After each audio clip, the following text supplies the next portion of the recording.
ये कहानी एक छोटे से कस्बे की है जिसका नाम मृतपुर था। कस्बा घने जंगलों से घिरा हुआ था और वहां के लोग कभी भी अजनबियों को अपने इलाके में प्रवेश करने की अनुमति नहीं देते थे। वे मानते थे कि जंगल में कुछ खतरनाक शक्तियां हैं जो हर किसी को नहीं दिखाई देती। एक दिन एक युवक अयान, जो कि एक शोधकर्ता था, मृतपुर आया। वह जंगल के बारे में एक डॉक्यूमेंट्री बनाना चाहता था और वहां के लोगों से इसके बारे में जानकारी इकट्ठा करने आया था।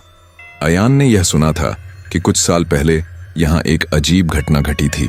गांव के कई लोग बिना किसी कारण के गायब हो गए थे। लोग कहते थे कि जंगल में अजीब आवाजें सुनाई देती थीं और कभी कभी रात के अंधेरे में आकर कोई पीछा करना शुरू कर देता था। अयान ने पहले दिन ही देखा कि गांव के लोग बहुत संकोची थे और कोई भी उससे बात नहीं करना चाहता था। किसी ने भी जंगल में जाने की उसकी योजना को सहमति नहीं दी। लेकिन अयान ने तय किया कि वह इन अजीब घटनाओं का पता लगाएगा, चाहे कुछ भी हो। एक रात जब सभी सो रहे थे, अयान ने जंगल की ओर रुख किया।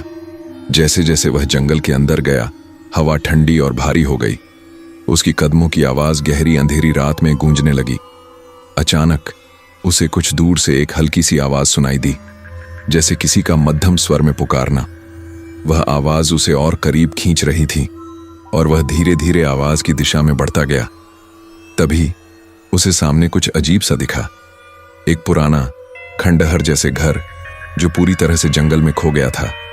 अयान ने घर के अंदर कदम रखा और वहां का माहौल बेहद डरावना था। दीवारों पर अजीब चित्र बने हुए थे, जैसे कुछ असाधारण घटनाओं को दर्शा रहे हों। तभी उसे एक पुरानी किताब मिली जो किसी अजीब सी भाषा में लिखी थी, जिसे वह पहचान नहीं पाया। उस किताब को खोलते ही वह अचानक महसूस करने लगा जैसे कोई उसके पीछे खड़ा हो। घबराकर उसने पीछे मुड़कर देखा, लेकिन वहां कोई नहीं था। उसकी सांस तेज हो गई। तभी उसे फिर से वही आवाज सुनाई दी। वह आवाज अब एक चीख में बदल चुकी थी, जैसे कोई बेहद दर्द में हो। वह डर के मारे बाहर भागने लगा, लेकिन जंगल ने उसे जैसे अपने जाल में फंसा लिया था। उसने समझा कि अब वह घर नहीं लौट सकता। हर दिशा में वही चीखें सुनाई दे रही थीं और वह जैसे कहीं से आ रही हो। अचानक अयान ने महसूस किया कि वह किताब अब उसके हाथों से गायब हो चुकी थी। वह किताब ही उसकी हानि का कारण बन चुकी थी। यह उसे अब पूरी तरह से समझ में आया।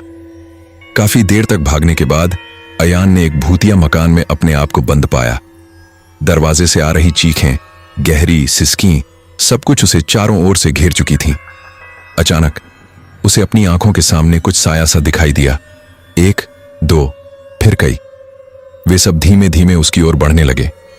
अयान समझ चुका था कि अब वह जीवित बाहर नहीं निकल सकेगा, क्योंकि वह जो देख रहा था वह सब उसकी कल्पना नहीं थी। वे आत्माएं थीं जिनसे हर गांव वाले ने बचने की कोशिश की थी।